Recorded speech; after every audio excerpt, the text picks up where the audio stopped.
What's going on, guys? It's Kyle again with DTOM Knives and Gear, and today we're going to be talking about this guy. This is the Asher Knives Spiro, a budget option that I think is a killer deal. Stay tuned.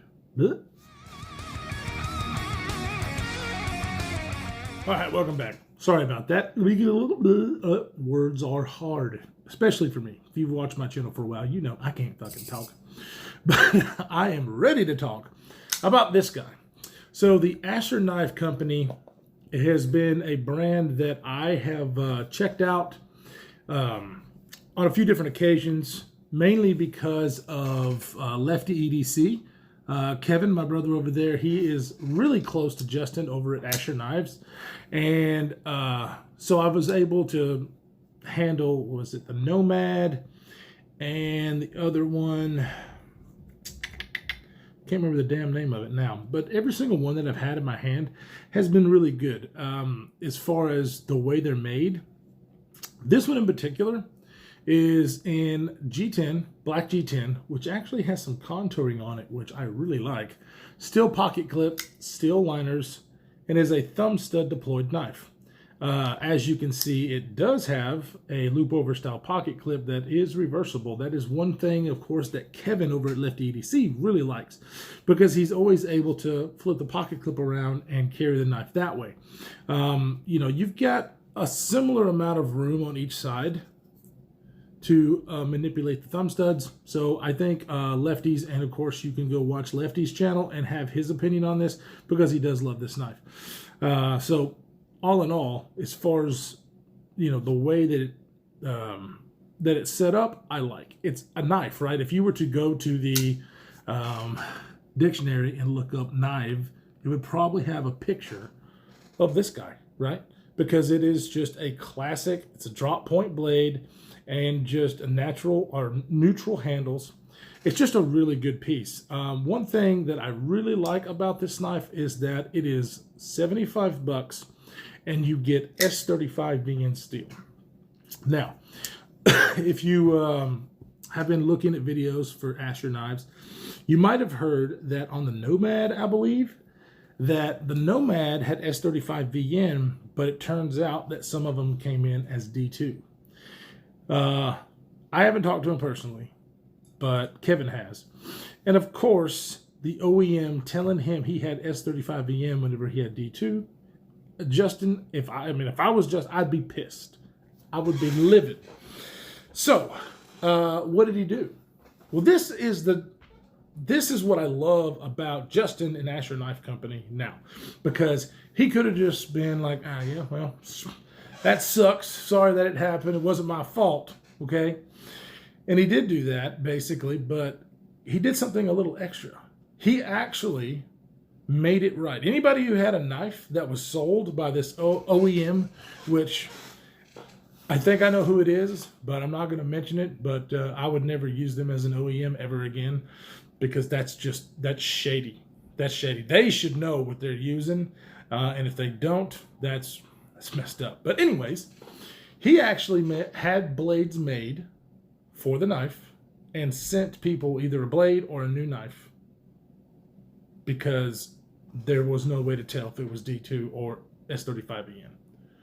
I'm going to go ahead and tell you that a lot of knife makers, a lot of knife companies would never do that. But he did. He wanted to make it right. And so right off the bat, just because of that, because that was not his fault. He was told those knives were done in S35EN, and they weren't. So yeah, I have to respect a man like that. He made it right. He made it right by his customers and by his own cost, really. I mean, I'm sure he might have something going on with that other OEM, because he had to get, you know, if that was the case, I'd get money back. And if they didn't, I'd sue the shit out of them. But anyways, he made it right. So right off the bat, that is somebody that I want to support. Like I said, I've had a couple of his knives, but the Spiro is actually one of my favorites. And it's kind of surprising that it is one of my favorites, because it's not a very big knife. This one is big enough for me to get my big meat hooks on it. So you can see I don't have any knife sticking out, but I've got enough grip for my hand. It's a smaller knife. It would probably be more like a backup knife for me, but it's big enough that I think I could still carry this as a primary. And that's just me, guys. That's just me because I carry big knives. This is definitely a wonderful size for an EDC knife. You get S35VN, Contour G10, steel liners that are nested. And I love nested liners. They are not milled out for weight reduction, but you don't really need it in my opinion. But I'm a guy who carries a lot of heavy knives, so, teach their own. It is running on bearings. And holy crap, watch this. I mean, come on. That's pretty nice. This thing was really fun to play with. I can just do that, and that's usually how I close the knife, is let it fall on my nail, and just did that number. I mean, come on. That's, for a $75 knife, Contour G10, S35VN, and action like this, well worth the money. It does have thumb studs. Now, I believe he's making this model with the Axis style lock. It either might be out now or is coming. I can't remember. I don't even know if I would mess with that, because the action on the thumb studs really is, as far as the detent, I think is great. Some people might say it's light, but I can't really shake it out like normal shaking. Now, if I go, I can do that to any knife. But the way that the thumb studs work and flicks out there with authority, I think the detent is tuned really well for that. Also, though, this is why I like thumb studs more than just flipper deployments. I can get my middle finger back there and flick this knife, and it's satisfying as all hell. That's how I prefer to open my knives, is with the middle finger flick. And something that has thumb studs, usually I can do it. There are some that I can't, but this knife is an absolute dream to middle finger flick. The thumb studs on there, I think you can get upgraded thumb studs, but these are just the pillar thumb studs there. They're not sharp, they are rounded, even on those little areas. And so it's very comfortable to do the middle finger flick, and that is absolutely the way that I deployed this knife. It's fun. It's so much fun to middle finger flick it. So it's got its fidgetability that I like in a knife. It's got S35VN, it's got Contour G10, steel liners and a steel pocket clip. I don't mind at all, especially at that price point. So I think it is an absolute deal. A deal. I have some other knives that are around this price point, and this is a contender for a sub $100 knife. And that's what Justin wanted. When he started this knife company, he was a knife guy, but he was having a real hard time spending over $100 for a knife. And I get it. There's a lot of us out there that are like that. And I'm hoping a lot of them will see this video and hear about Asher Knife Company. Because, for right now, you go to Walmart or just some sporting goods store to buy a knife, you're going to get shit. This is all there is to it. You've got some CGRBs and, the Ontarios, the Taro Rats and stuff that you can get for around $35-40 in D2, which are great knives. And they, the CGRBs run on bearings. The Rats run on phosphor bronze, so it kind of depends on what you want to do with your knife. If you do more hard work, I would suggest the phosphor bronze. If you like to fidget with your knives and you like action, I would suggest bearings. This one's running on bearings, and I like that because it gives you that wonderful action that you can, play with, that I like to do with my knives. There's one thing on this knife that I like, and you're going to say, what? You don't like JG10? Look at that backspacer. The backspacer on this is JG10, and I don't like JG10. I don't like it at all, but I don't like it on handle scales. I think it looks ugly. A lot of people love it, and that's great. It's just not me. But I really like the fact that they put it on here. Why? Because you can writ dye this any color you want to make this knife your own. You could do this red, which I think would look badass because I just like black and red, orange, purple, blue, green. The possibilities are endless with a backspacer. So I like the fact that he did that because it does give everybody the opportunity to pay $75 for a really quality made knife with S35VN that they can make their own by writ dyeing that backspacer. I think is genius, and I really am excited about that because people like to do that kind of stuff, right? They like to just kind of make the knives their own, just that little modification that you can just pull that off and do that with. God, I think it's just really, really great. So action's good. How does it carry? Well, it carries really well. There's your back, your pocket clip. It's a steel pocket clip, bent loop over, and as you can see, it doesn't go all the way to the butt of the knife. That's a problem for some. I don't think it's going to be a problem for most because it sits still pretty deep carry. You only got a little bit of knife sticking out of your pocket. But if you look on this other side where the tab is, where you can flip it to the left side, it looks like they would have enough room. Come on, camera. It looks like they would have enough room to kind of raise that up and make that happen. Now, I'm not a knife designer, but I work in manufacturing, and maybe the possibility is there that they didn't want to bring it up more because it would make that G10 a little thin right there. And on a pocket clip, that's where a lot of pressure is on the knife, right? The pocket clip, you want to be really, really sturdy. And if they'd have moved it up there, it might have weakened that area. I don't think it really would have been a big deal to do it, but that might be the thinking behind it and why it didn't go all the way to the butt of the knife or raised up so it would do that. But, you know, I think it could have been. But I may be wrong. Justin, if he ever watches this video, Mike can let us know if that was the reason, because it very well could have been. The pocket clip also is inset to the G10, which I love. The flathead screws, though, don't sit flush on the pocket clip down there. And that's usually an issue, but it's really not. Because look how much room you have. That's usually an issue when it sticks up because you don't have enough room in there in your pocket clip, but this one absolutely does. So I don't care about it, those flathead screws sitting absolutely flush because you do have a lot of room in there, and it goes in and out of pocket like a dream. It really does. It's because it has steel liners, it might be a little heavy compared to other knives in this size range. But I didn't really feel it in the pocket. I mean, obviously I carry a lot heavier knives, and so I might not be the best judge on that. But it really did carry well. The thinness of the profile, the size, the overall size of this knife, I think make for a very, very good EDC knife carry. And I think he hit it out of the park. Most of his designs I've really liked. This one I think is my favorite that I've had. Because of the thumb stud action and the fall shut on the bearings, because I love doing the reverse flick. On this knife, it really is a lot of fun. Let's cut some stuff. Let's see what we got as far as a cutting tool, right? So it is a flat grind or high saber grind, I would say. Maybe 70% of the blade or so. Just have your nice Asher Knife Company and S35VN on the blade. That's all the branding that's on this thing, and I like that. Let's see. Oh, yeah. I mean, even curved around. So it cuts through cardboard really, really well.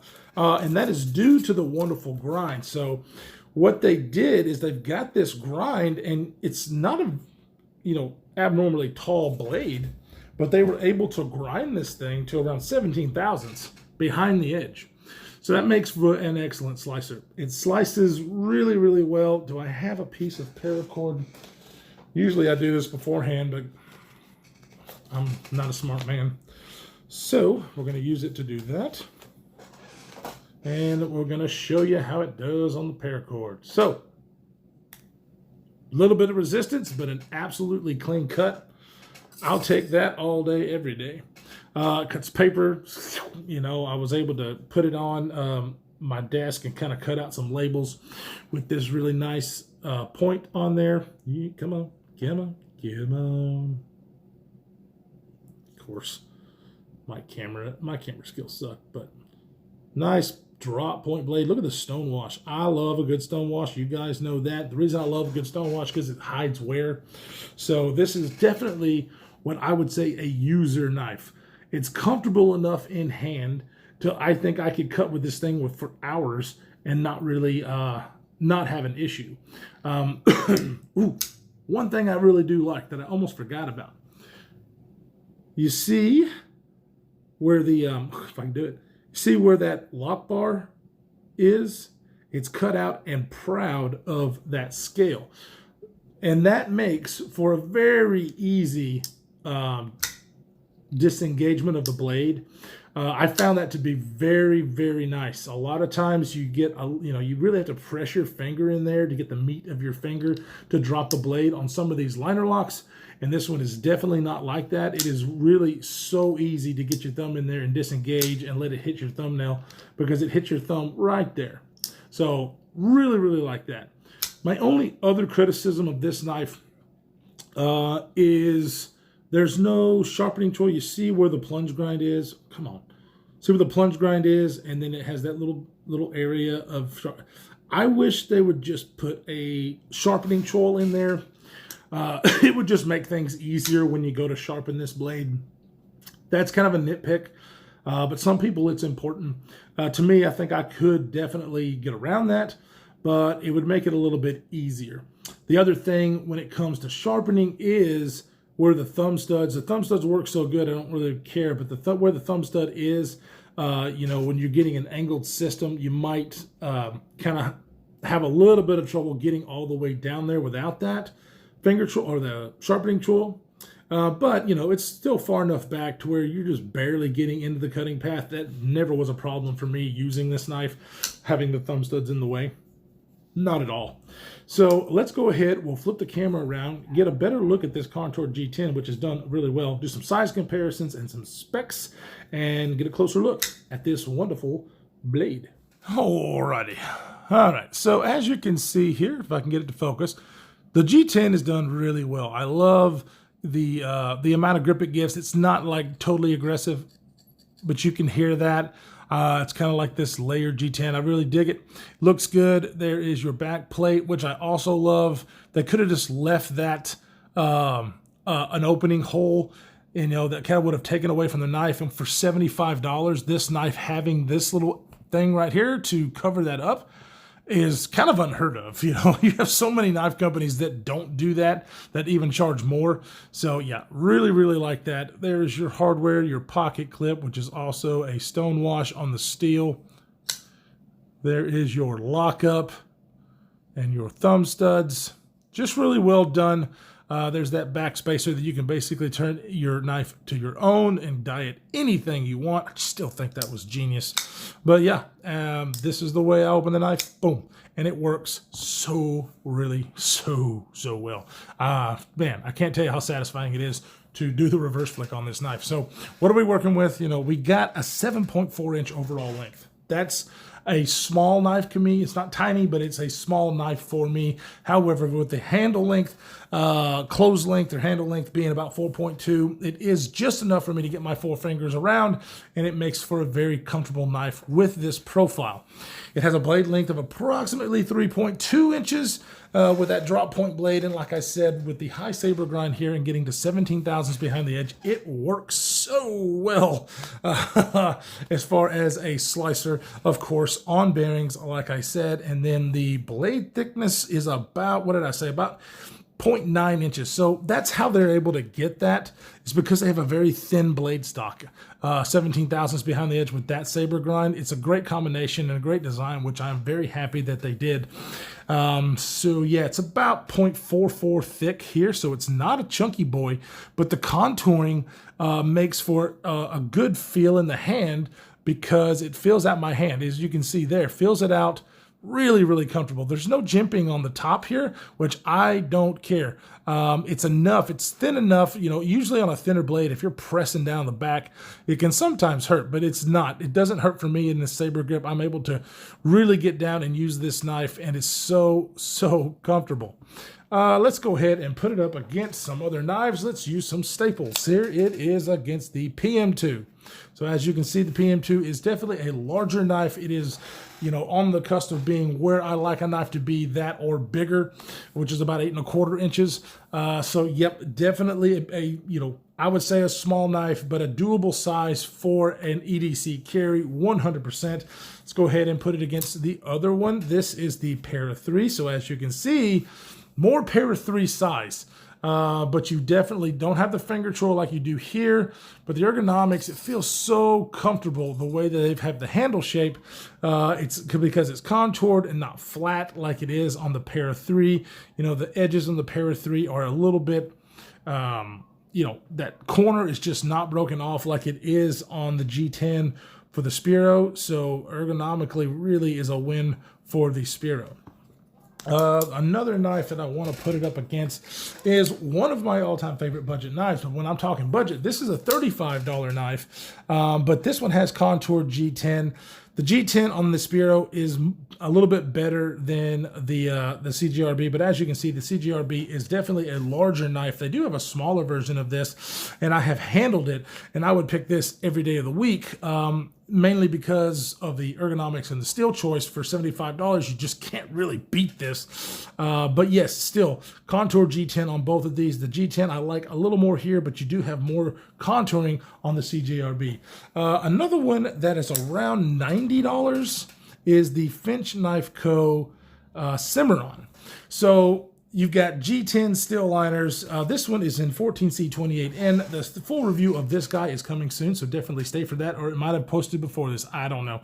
But as you can see, a much thinner knife than the Asher Spiro. I would definitely say that this is going to fit the hands better for somebody who's a little bit bigger but still wants a very small knife. I think it's going to fill the hand a little bit better than the Finch, but it does have a very nice long blade that you don't get the cutting edge that you get with the Finch. So size-wise, it is one of those knives that I think is a good spot for a lot of people. Something that is also the Ferrum Forge Stinger. Very comparable as far as overall length. You are definitely thinner on the Stinger. I can, even though this is a flipper, I can use the middle finger flick by using on the fuller. So that also makes this knife really fun. This one is a little bit thin for me. It does have the forward finger control, so I love the Stinger. However, as far as comfort is for the hammer grip and the saber grip, not including the choil, definitely a more comfortable knife with the Asher knife Spiro. If this one had a forward finger control, holy moly, man! I tell you what, that would be Justin. What do you think about that? What do you think about finger trolls, right? Because I don't think I've had anything with a finger troll on it from Asher Knife Company. Let's see if we can get that done. Come on now. But anyways, very comparable knives as far as just a great EDC slicing. This one is in Nitro V. And so, difference between Nitro V and S35VN, we could debate that all day of which feels better. But yeah. Just an absolute wonderful knife. Let's see how much this thing weighs, because we talked about weight, with the steel liners and whatnot, but it really is still, hey, turn on now.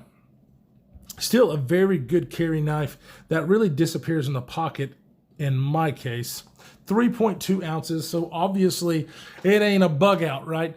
But it is still light enough that I think is just amazing, because I will go ahead and tell you right now, a bug out, to me, I don't like. Everybody loves the bug out, and I just don't, and the reason is because it doesn't feel very sturdy to me. Now, they're not made to be very hard-use knives. They are EDC knives as well, but as far as the feel of the bug out versus this, I really feel a lot more sturdy with this knife than I do with something like the bug out.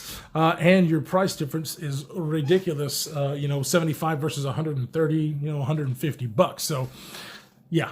Anyways, can I recommend this knife all day, every day? I will recommend this knife to anybody who wants a good tool. Matter of fact, these are perfect, in my opinion, for gifts for those who are wanting a knife that, as a gift, somebody just saying, hey, this person, I know they've said something about carrying a knife.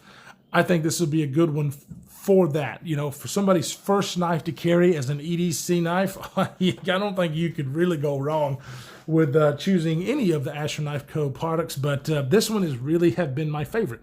So yeah, I'm kind of excited about where he's going, where the company's going. These are manufactured overseas, but they are American designs, so I don't ever mind doing that, helping out an American company who uses an OEM overseas. That is not a problem to me. If it is for you, then go elsewhere. I get it, but yeah, I think it's perfect for what it is, the price. And I've always heard nothing but great things about Justin. Like, I've never talked to him personally, but I've heard great things, and I think he's doing well.